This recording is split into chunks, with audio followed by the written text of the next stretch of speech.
Now look at it. Consider this. We aim for 30% profit and achieve 25% profit. Now, what do you consider?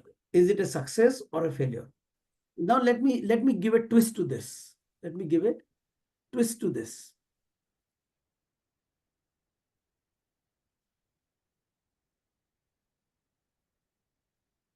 Okay, suppose you have just saw a very beautiful house. It is like a dream home.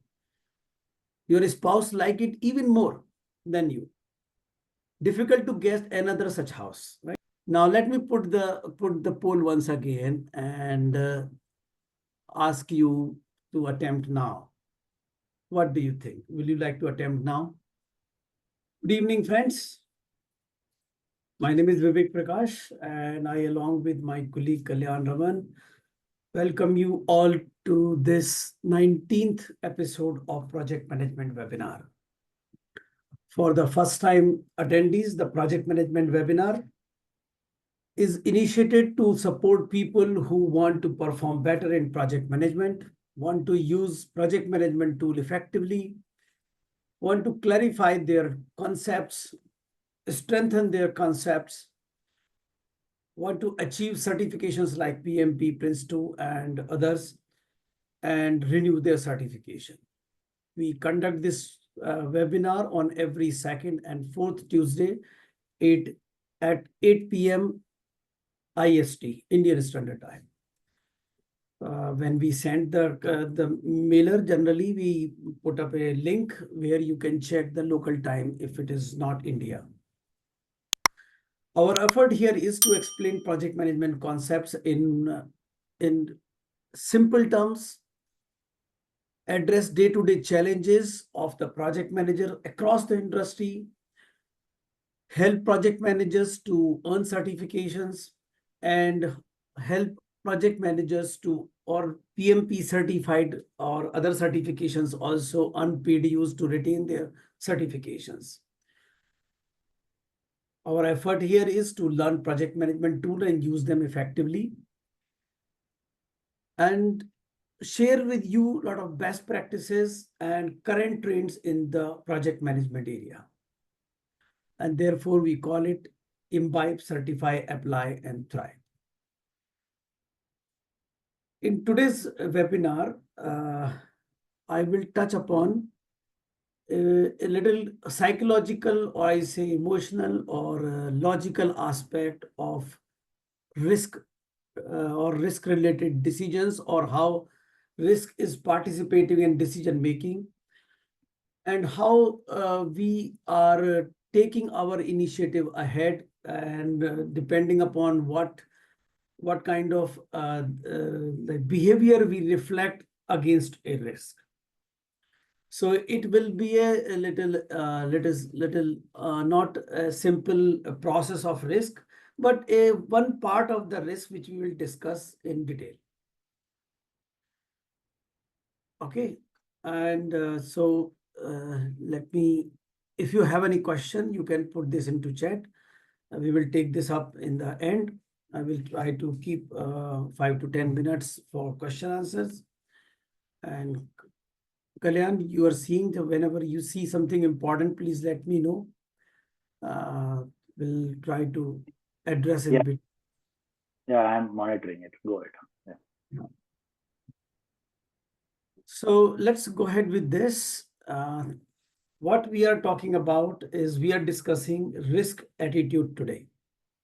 But before we discuss risk attitude, I will take some basic concepts of risk management, so that it is easier for us to understand the attitude, because it may be complex. It is a little psychological effect, or it is like many things actually in this overall behavior, reflection of the behavior against the risk. And I will talk about day-to-day life also, how it is striking us every day actually.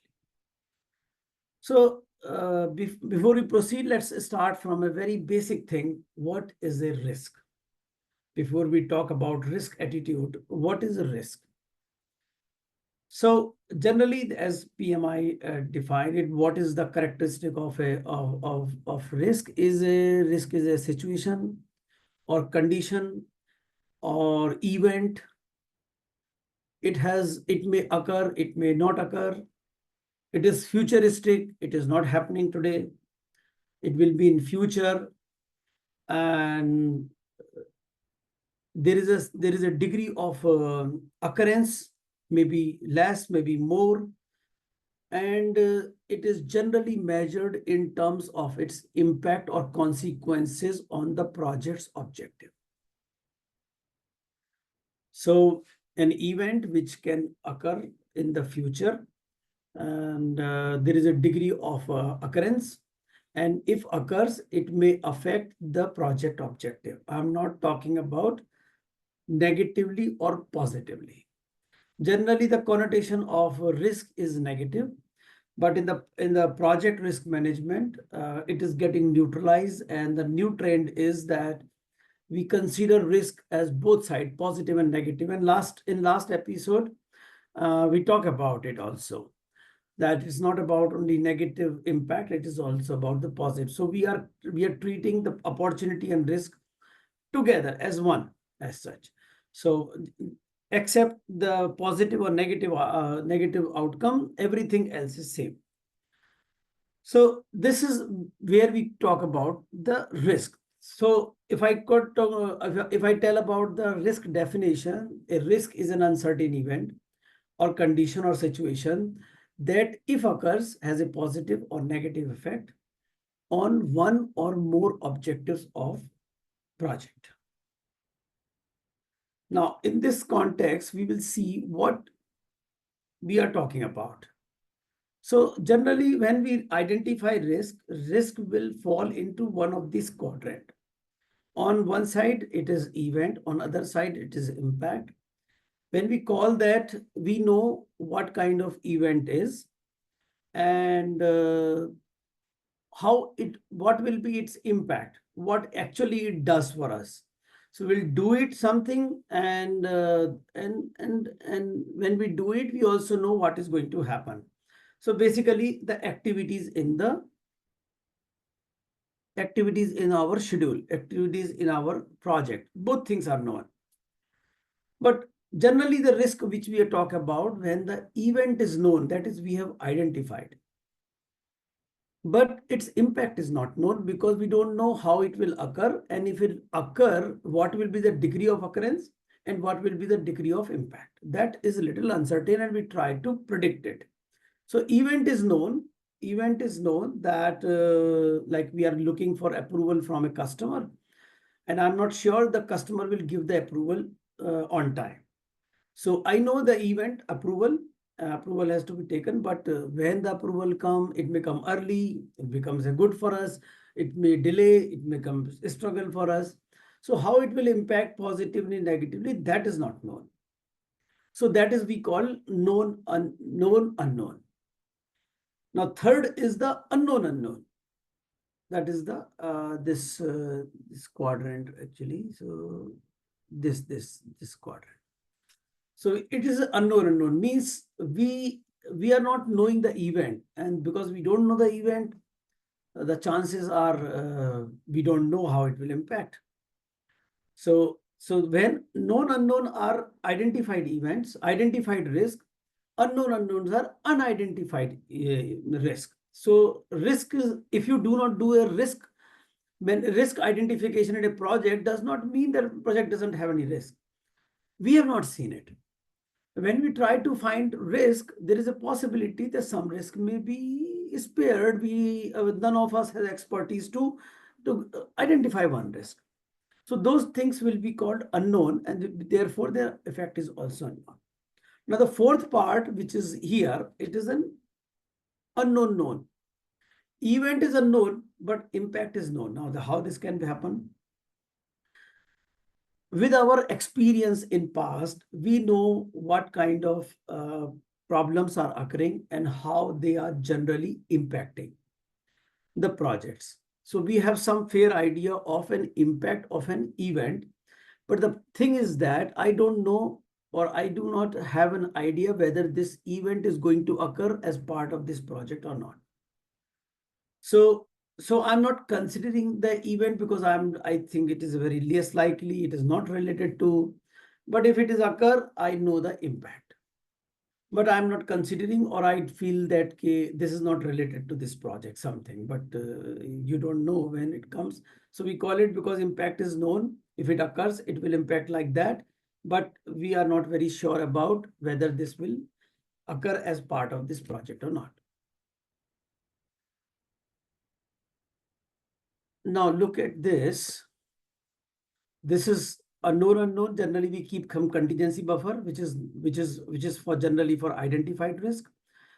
And another thing is that management reserve, which is generally for unknown risk, right? Either the event itself is not known, or event or impact both are. So management reserves are generally for the unknown risk, and the many contingency reserves are kept for generally for the identified risk. Risk has 5 attributes. An event we have just discussed, a probability of occurrence, an outcome, the amount at stake or going to impact, how it will going to impact, and the final consequences, the status or consequence, you can say, the probability and impact, the multiplication, the product of probability and impact. And the last thing is the appetite of the stakeholders. Now that's very important. And our risk attitude is very much related to risk appetite, or they are related terms basically. So why risk appetite matters? Because how risk will be handled, it largely depend upon the stakeholders' risk appetite. Now, which risk to be taken, which risk to be not to be taken, how it will be treated, how serious it is, it's very much depend upon the risk appetite. And risk appetite of the stakeholders is different for different. Let's understand why it is different. And it is very much related to the things are mostly related with this. So we're talking about risk. What is risk? What is identified risk, unidentified risk? What are the various aspects of the risk? The question to you is risk a perception? Is risk perception, or is risk reality? So will you like to respond in chat, or maybe like to speak? What do you think? A risk is a perception or reality?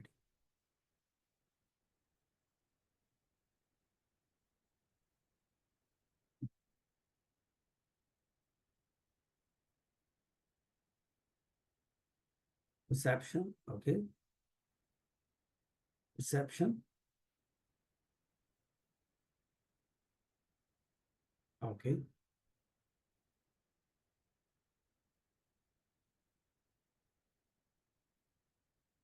It is a perception. I think everybody agrees that it is a perception. Let's look into this, why we generally call it a perception.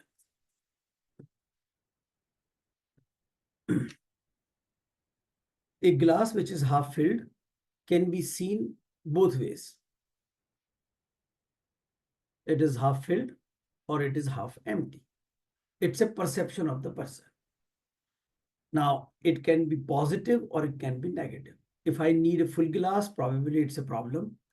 If I was not expecting anything, even the half is very good. So it's a comparative. It is in context with the environment. It is related to preceding events, and at different time it could be different.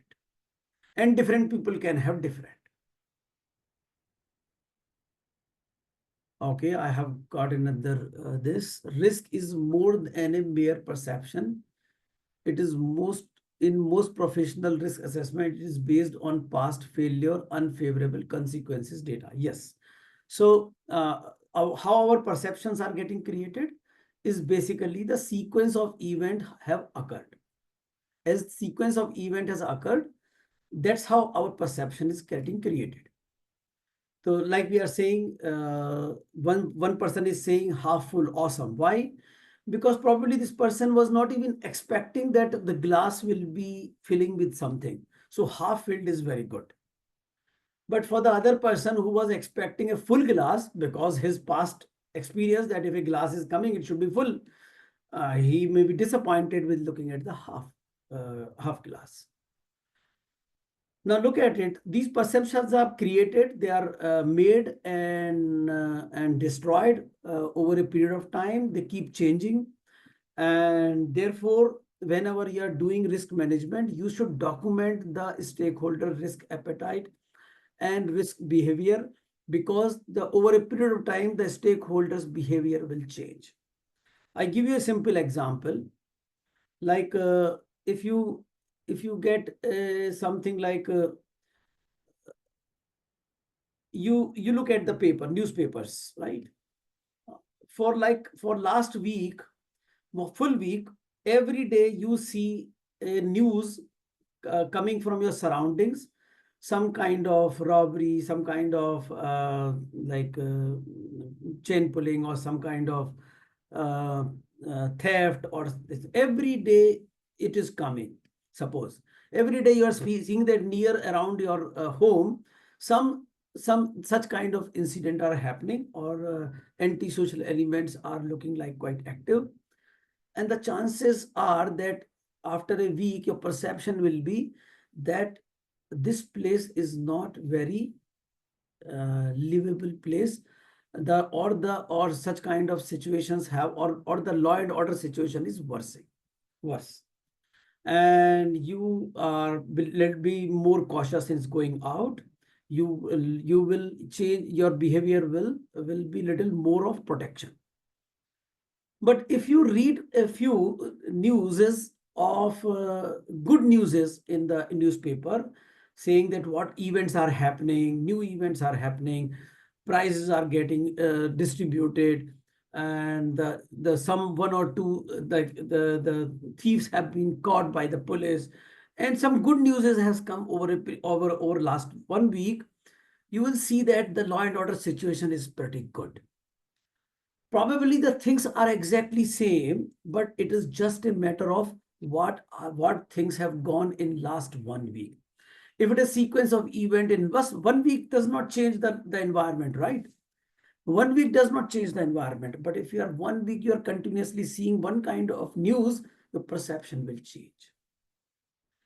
And this is what we are discussing today, that that how people will respond to any situation. You will be more like, if you are hearing good newses for quite some time, for a week or so, you will be more open to go out and explore, and will be less protected, less and observe less protection, right? You see a motorcycle rider, if see a couple of accident, there is a more likelihood that he will wear a helmet.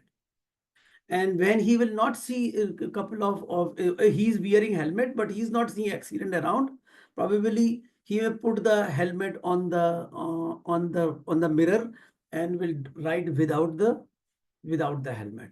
That's how people keep changing. Now look at it. Different things, different perception keep changing. Now look at it. Different people, viewpoints are different. So if you look at it, if because sometimes the things are quite big actually.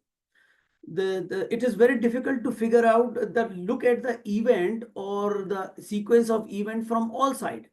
You could be having only one view, other person will be having another view, and therefore there is a fair chances that your view and his view will not change, and your perception or the other person's perception on the risk or any event actually occurring will be very different. So the depending upon your viewpoint, you create a perception of the recent past experience plus recent experience plus the event itself, and the angle of the event you are seeing actually, or it turned out to be that way, right? If it turned out to be different way, your attitudes or your appetite towards the risk will be different, right? So risk goes in that way is the perception, like they have different views, and different circumstances, the people see it differently, and it largely depend upon experience, your knowledge, your understanding, right? Many of you, if I ask, probably will like to uh, invest into stock market. Many of you will find it very risky. Many of you will find it easy to do. So every day I'm doing something like that. What is the greater difference between these two people? The experience and the knowledge. If a non-experienced person, non-knowledgeable person gain more knowledge, gain more experience in doing that with the assistance of other expert over a period of time, the today's very risky thing will become less risky, right? Now, the event has not been less or more risky. Only uh, your capability of handling the risk is improved. So you consider the risk less. So stock market is still behaving the same way because your knowledge has improved, because your capability of handling the risk has improved. Uh, you are more comfortable in investing and dealing with this risk or acting more positively. So risk generally behaved, the risk behavior largely depend upon your experience and the knowledge, basically knowledge.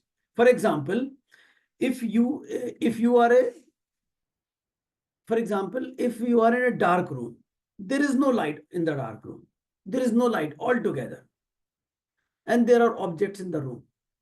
What is the likelihood of you are hitting an object? Very high, right? Because nothing is visible. And so it's very likely that if you move around in the room, you may probably multiple times hit the different objects. Now you switch on the light. Now light is now the room is full of light. And what is the likelihood of hitting an object? Very less, right? Almost nil. Until unless you are careless, you will not hit, right? What is the difference? The difference is of knowledge. Because of darkness, I can't see anything. So absolute zero knowledge.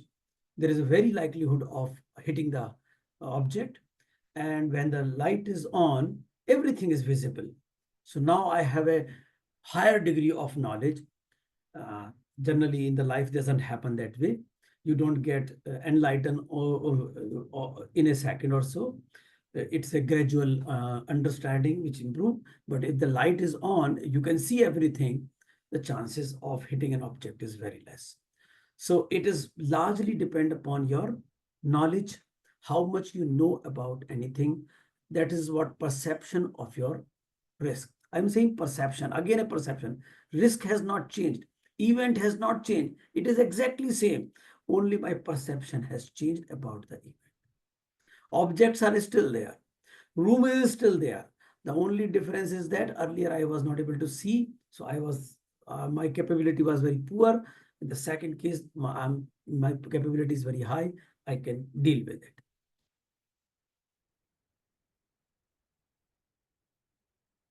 Now look at it. Consider this. We aim for 30% profit and achieve 25% profit. Now, what do you consider? Is it a success or a failure?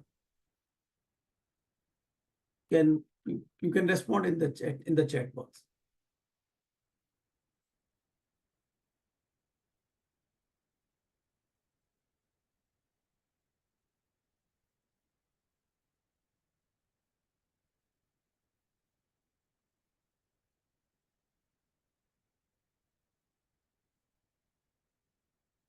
Failure. Okay.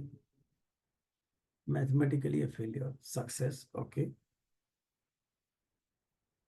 Success. Okay.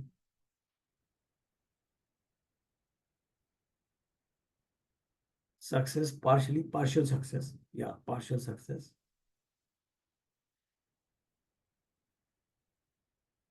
Okay, still a success.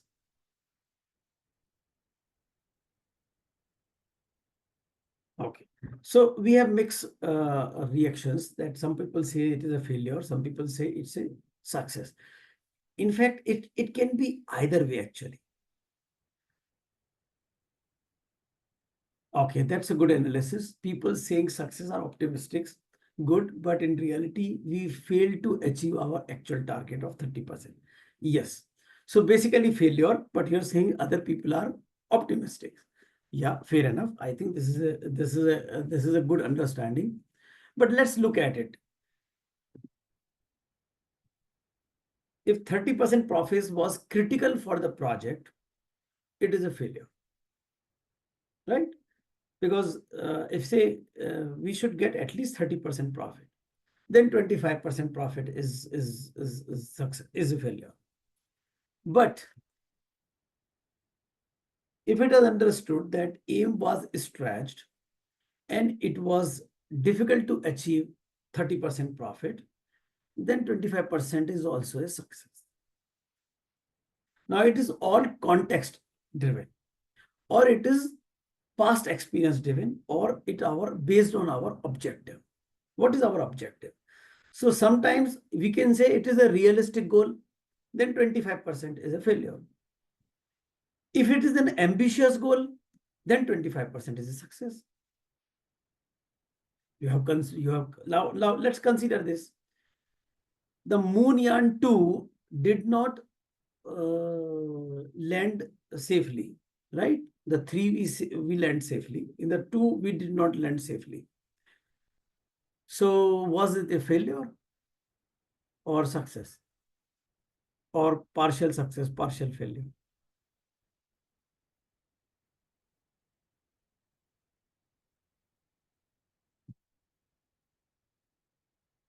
Partial both. Okay. It is a success as they knew one more may not land. Okay. To answer, but typically what is the confidence level associated with the target decide? If the confidence level is 90%, then it would consider it as a failure. If the confidence level is 50%, it may consider it as a success, right? Because exactly what you're saying is exactly what is written here, right? So it's a partial success, I will say, because that become the base of the success of the third. If second was not there, probably we would have not succeeded in the third also. So it's not a complete failure. If people look at the landing only the objective, then it is failed. But there are always multiple objectives of when such a mission is taken up.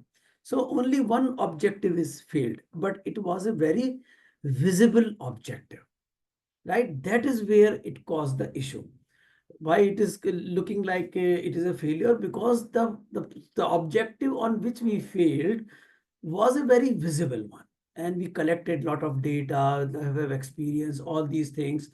Considering the other countries, look at the comparison with the other countries, how people have succeeded on moon, and India succeeding in third attempt is still a very good success, because many countries have only few countries have succeeded first of all, and other countries has made multiple attempts actually to actually reach to this stage. So that was that you can consider it a success. So it is all perception driven, and this perception is only the problem in the risk management, and that's why we need to understand this. Right. Now, let's move ahead from here. Look at this. Now, everything is driven by this. What is risk appetite? We generally says that we manage the risk within the risk appetite of the stakeholders. So first of all, what is risk appetite? And risk attitude is related to risk appetite. What is risk appetite? Risk appetite of a stakeholder is defined as the willingness of taking the risk to pursue an opportunity. in pursuit of an objective or to pursue an opportunity, how much risk we are willing to take. That is the appetite of the stakeholder. Now, if you are doing risk management in your organization, if you are doing any kind of risk, taking risk, not taking, this to be understood well. If it is not understood well, then either you will become a problem for the organization. So the organization, so many times you will see, I think many places you must have seen, like the CEOs have of the organization, very renowned. I will not take the name of the organizations. There are many actually. CEOs have resigned in the organization, or they are removed by the owner. Most of the time, the reason is the difference in the risk appetite. Now, I will come to that. The most of the time, it is the difference in the risk appetite of these two people, and that also depend upon their objective. Because these two people have different objectives, and therefore their risk appetite is different and their risk attitude is different, and therefore these issues crop up, and often people get away from each other. And this happens at various places, even a simple manager, a normal manager and employee related thing also, in a simple resource like reporting. I will come to that. Very interesting scenarios can happen, right? But this is important. So if you are a project manager and you have not done the analysis, or you have not understood the appetite of the stakeholders, the chances are your decisions may turn out to be wrong, and you, instead of being an asset, you become a problem for the company. Why it is so? Like, look at it. The risk, from where the risk appetite come from the organization business objectives and value drivers. So like you see that CEO has changed and we are going more aggressively. So CEO says that let's capture the market. And we are okay to go with the less profit. So he has changed we are not looking at the profitability, we are looking for the gaining more customers. So what happens? The salespeople and the entire organization senior management will become more aggressive in grabbing the business. They will do a bold decisions, and many times will take even loss-making projects. Have not done much analysis and taken the loss-making. So that is what is expected. Also, so it was understood that when you take 10 projects as less profit, there will be some project where you make suffer losses also. So that is also understood. Now, risk appetite actually reflect that how much or the organization is ready to accept, and therefore how much risk will be tolerated. If you become more risky, or you go more like less risky on that, you will be considered as slow or too fast actually, and both will create the problem for the stakeholders. Now, how the risk appetite will be calculated or understood? Generally, a risk appetite is a inclination left or right, but tilting on right side or left side, something like that. But generally, we try to put some threshold to define, to block the risk appetite. So let's come to risk threshold and see what is the risk threshold. Is more numerical in nature.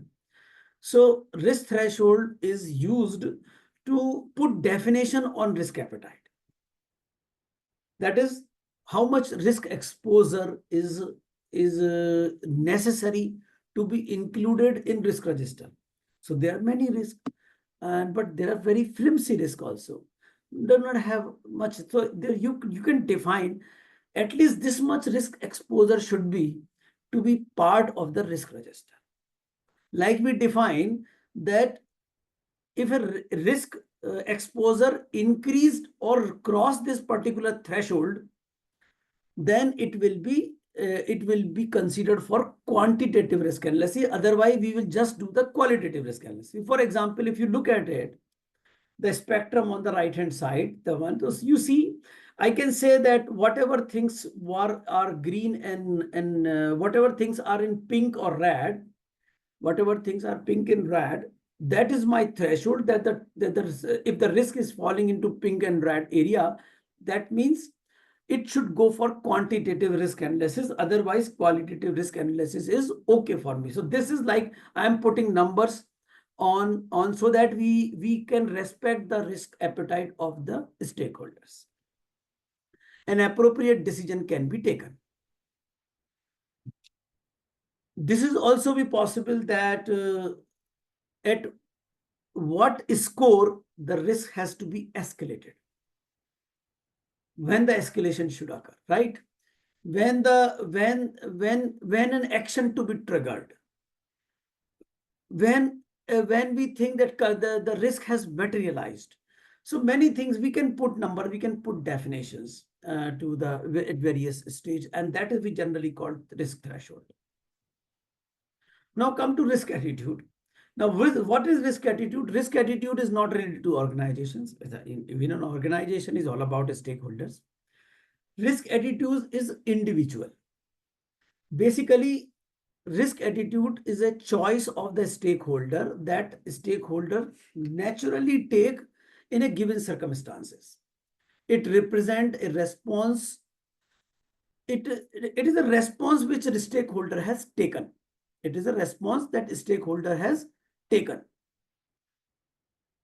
in a given circumstances or in a naturally. So I am like, naturally, I like adventures. So I go to adventure sport, I go to hiking or this thing. Several times I have got some wounded or some have created problem, but I still keep going on the expeditions.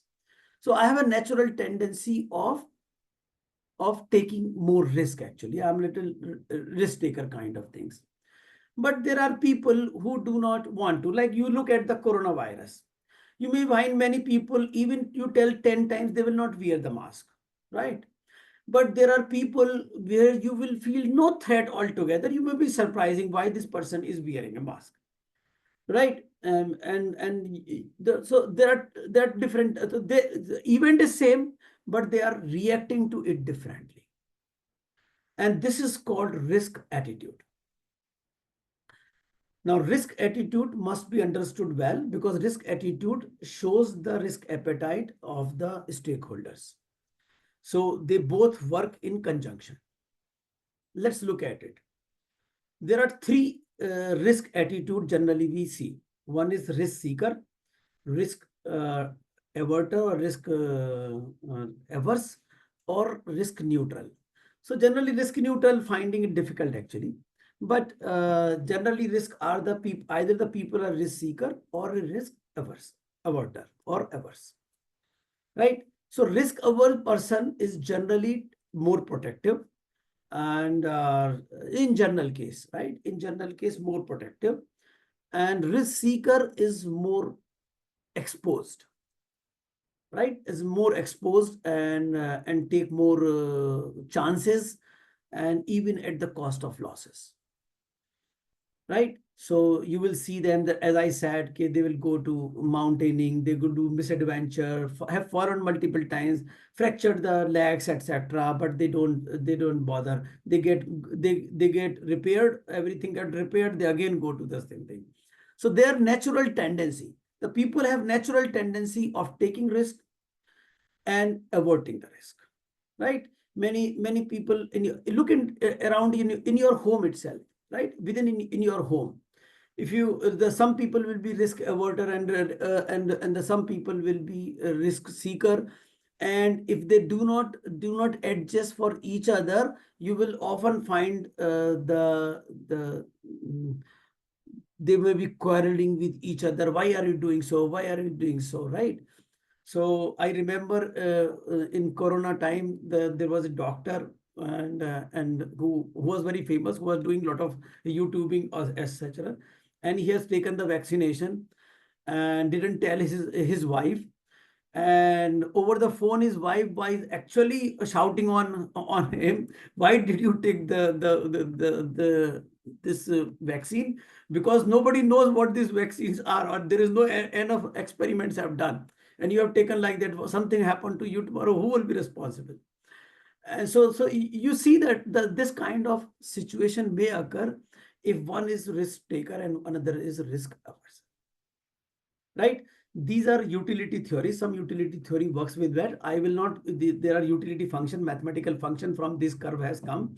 I will not go into mathematics of that. That's not the idea here, but to understand in general term how we behave into this, right? Let's look at this. This is a little spectrum of risk taker, risk aversion. So there is no risk neutral as such, but the tendency, looking at the tendency that in a normal circumstances, the person is comfortable with high risk, he's gone on the right hand side. And the person who does not, who try to avoid the risk is on the left hand side, right? Is not comfortable with the simple risk. Risk is an event. It is simple and hard is again your attitude basically. If you think this is a very complex situation, you probably risk avoid, or you think it's a very simple situation, still maybe same, and you say maybe a risk seeker kind of things. So this spectrum is generally just tell that, okay, that where you stand, you can look at your standing, where you stand as such.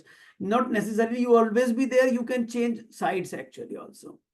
And in a given circumstances, so there are two things. One is natural inclination, and second is action in a given circumstance. In a given circumstance. So in a given circumstances, you're a risk averter can change to risk seeker, and a risk seeker can change to risk averter if the circumstances changes, right? Let's try to look at it. You must have many of you may be following this Kaun Banega Crorepati. For the people who may not be from India, it is a Indian version of Who Want to Be a Millionaire, right? We are simply a quiz game, right? We generally consider it as a quiz game. So what I did, okay, suppose considering this is a quiz game and you consider that you have been selected to be sitting in the on the hot seat in front of Amitabh Bachchan, and you are doing quite well. You have reached a stage where you have already won 12.5 lakhs, and next question which has come to you is 25 lakhs. Now, because you have done already 7, 8, 10 questions already, so you must have lost all your lifeline so far. Now, what is the question which has come in front of you? So consider that you are sitting at the hot seat. You are sitting at the hot seat. You have already won 12.5 lakhs. The next question is of 25 lakhs. The chances the chances of winning is 50%. Means if you answer, the chances of right answer is 50%. That you know some answer, some idea about the answer, but not very confirmed. So therefore, the chances of winning, chances of your answer be correct is 50%. There is no lifeline left actually, right? And the question is, will you attempt this question? So for the people who may not be following, there are three possibilities. If you do not attempt and decide to exit, that is quit, you can take your 12.5 lakhs. If you attempt the answer correctly, then you will get 25 lakhs and you will move to the next stage for 50 lakhs question. But if you attempt the answer incorrectly, you go back with nothing. So generally in convert, you will get some consolation, 2 lakhs, 3 lakhs, but I'm considering here you will get nothing. Absolutely zero, go bare hand. Okay, the way you come. So my question to you is, will you attempt this question? Will you attempt this question? So my question, this is this. So let me give you a poll, and you can select the poll. You can select, will you attempt or will you quit? If you attempt, you may be winning 25 lakhs and going for 50 lakhs, or losing everything, all 12.5 lakhs.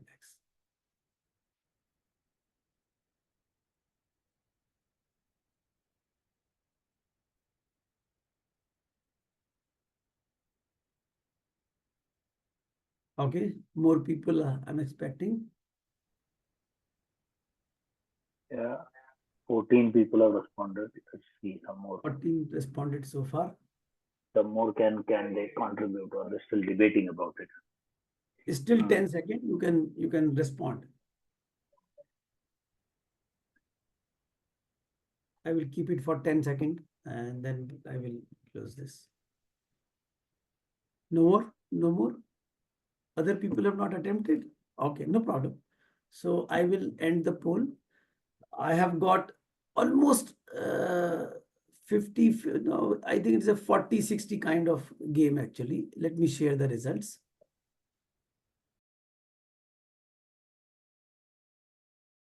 You can see the results. So almost 40-60 kind of game, a little here and there. Okay. Now let me go a step ahead. Okay, suppose with the people who like more people are likely to attempt it, right? Look at the next one.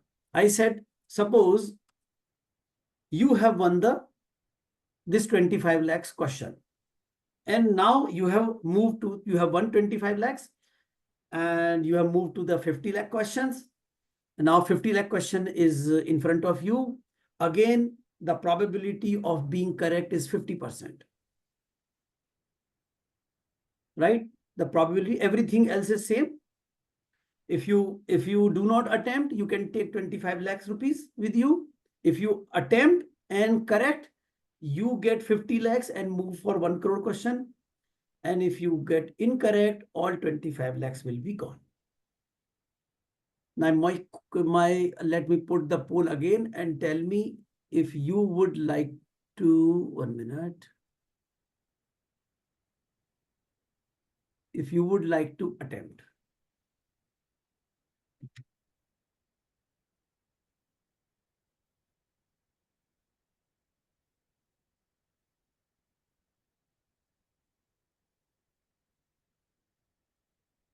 To encourage people to vote. Let's come to that. At least the same count. People who responded in the first part. There were 15 of them who had responded. Let's see. I'm looking for more. This is interesting. You can, this is what we are learning actually in a day-to-day life. This is how it impacts us actually. We are always working. So 10 seconds more. So I'm looking for some more people will attempt. You will not actually lose 25 lakh by attempting it. Okay. So this is let's see. Yeah, it's over. So let's stop. I think. Let me stop it. Same people have, I'm not so sure, but let me share this. Now the situation is opposite. Now less people are attempting and more people are ready to quit. Okay. Now, now let me give a twist to this. Let me give it twist to this.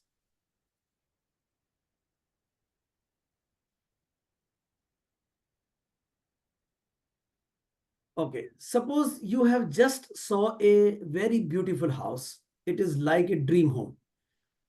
Your spouse like it even more than you. Difficult to get another such house, right? It is a lifetime opportunity. You arrange the money from all sources, but you are still need 40 lakhs to buy it, right? All sort. I'm not telling how much, what is the cost of this home. You have arranged all things. If you get 40 lakhs more, you can buy this house right now, and good things do not last for more. Okay. There are no other sources available. All sources have already been explored. You are sitting on the hot seat. 25 lakhs you have won. Next question is of 50 lakhs. If you attempt, you quit, you get 25 lakhs. That will not sufficient to buy the house. If you attempt, win 50 lakhs, you can get your 50 lakhs and get a car also, probably. I'm not so sure. And but if you incorrectly answer, you will lose 50 lakhs, 25 lakhs. Now let me put the poll once again and ask you to attempt now. What do you think? Will you like to attempt now?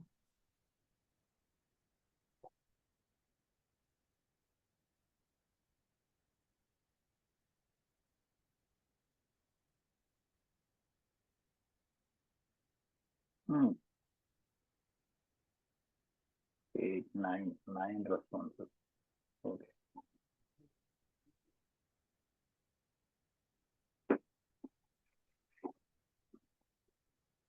False opportunity to fulfill a dream. Yes. Lifetime opportunity.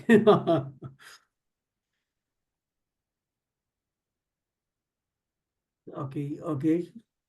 10 more seconds. Yeah, 10 seconds.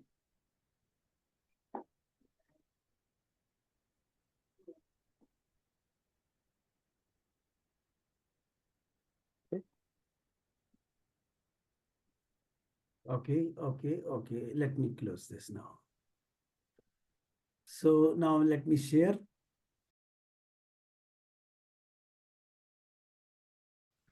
So now it becomes 50-50 actually. Hmm. Okay, so now it is become 50-50. Some people have switched from I quit to I will attempt now, right? Now, this is what I'm trying to show you that when it was 25 lakhs, now we consider Conrad Crorepati simply a quiz game, but it is not a quiz game. It's a risk-taking game. Every time, whatever you win, you have to put on a stake. So you are losing it, right? So there is something to lose. So you have already won, and that's why Amitabh Bachchan did everything, does everything so that you realize it is now your own, right? So that you get a feel of that you are losing it. So every time, whatever you have won, you put on stakes. So when the stakes are getting higher, the people become more risk averse. But when a situation change, and there is a utility to it, there is a more something, some kind attached to it, the the risk averter become risk seeker, and that's what the whole game is. And this is how the people keep changing as the things changes, right? Like, look at this entrepreneurs, like this is an entrepreneur's perception. There are two people, Arjun and Priya, who are want to start their tech startup, and but their attitude towards risk is very different. So Arjun is a cautious approach, that is risk averse, and the Priya is a little, I say, risk seeker. So how the Arjun said, Arjun was extremely cautious, so he prepared meticulous plan, prepared a detailed market analysis, planned a substantial emergency fund also if something goes wrong, avoided any potential pitfall. What happens is startup grew steadily, simple, slow but steadily, slow and steadily. On the other side, Priya is ready to take. He says, fail fast, win fast, kind of things, right? Learn fast.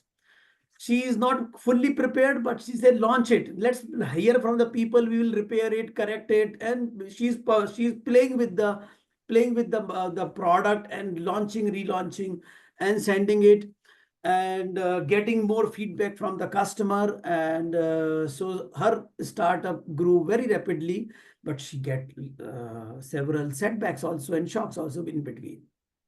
But after a couple of years, both are successful, right? It's not about that only risk taker will be successful or risk averse. In fact, we can see our two corporate house are like that. While the Reliance is more risk taker and very go in a like a Priya way, the Tatas on the other side go more methodical and will not do ventures out here. And both are very, very successful business house or topmost business house in India and having a two different contrasting approach. And both are very successful. So not necessary that you should be successful. Now look at it. This is very interesting. This you may be facing every now and then. Suppose there is a person who report to a risk averse person report to risk taker. It is not risk taken, it is risk taker. Okay. The risk averse report to risk taker. So what is the boss perception? Means the person who boss is risk taker, the report is risk averse. He thinks he's not smart. He's not agile.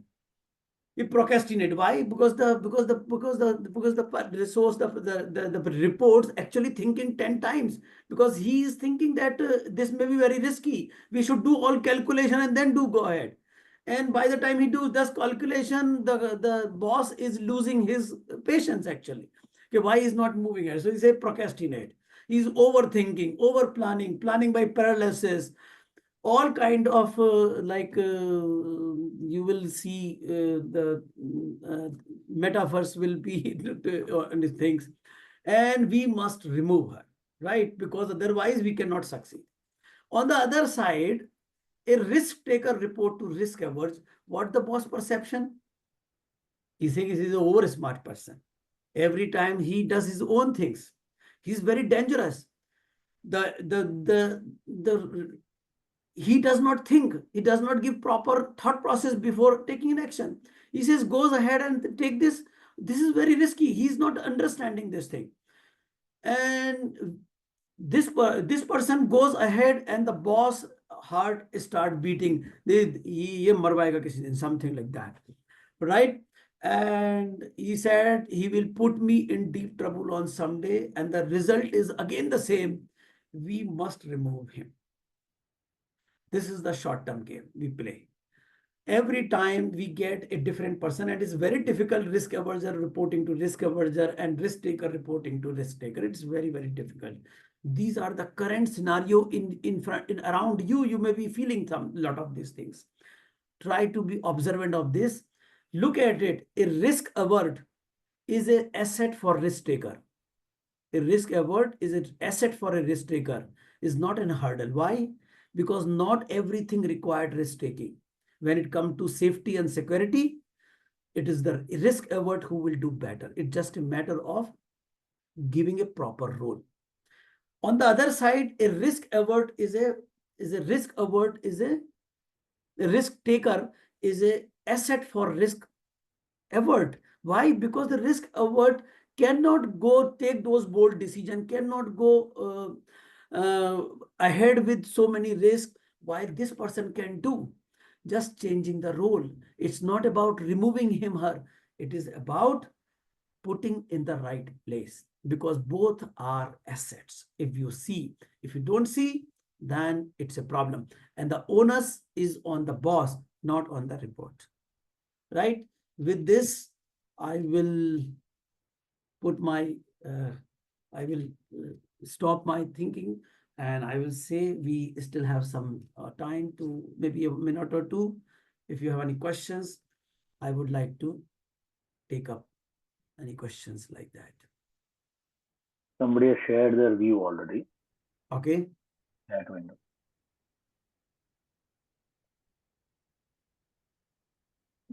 The quantum of risk appetite is directly proportional to the amount of losses involved.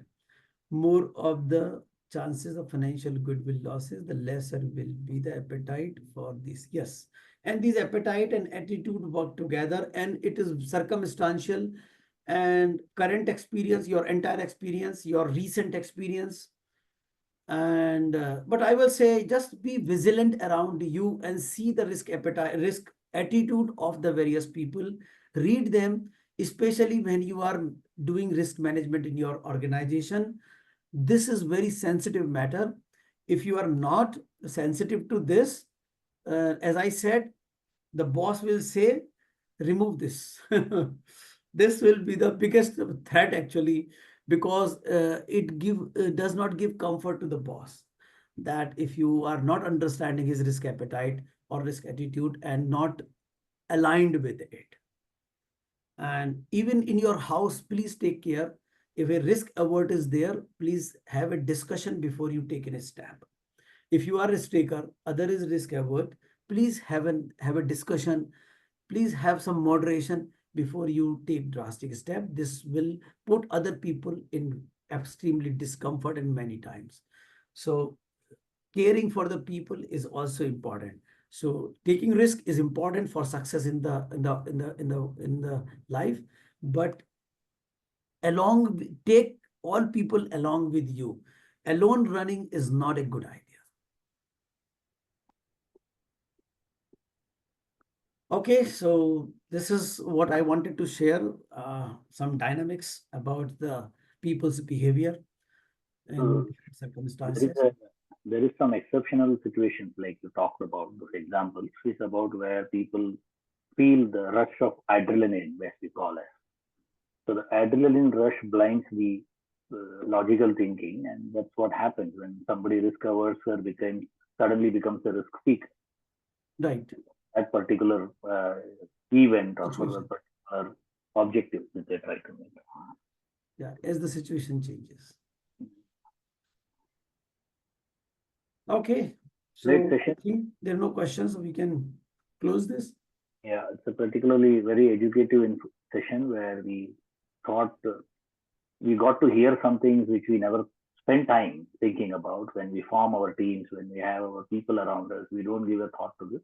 Thank you for this wonderful explanations and share about. Thank you.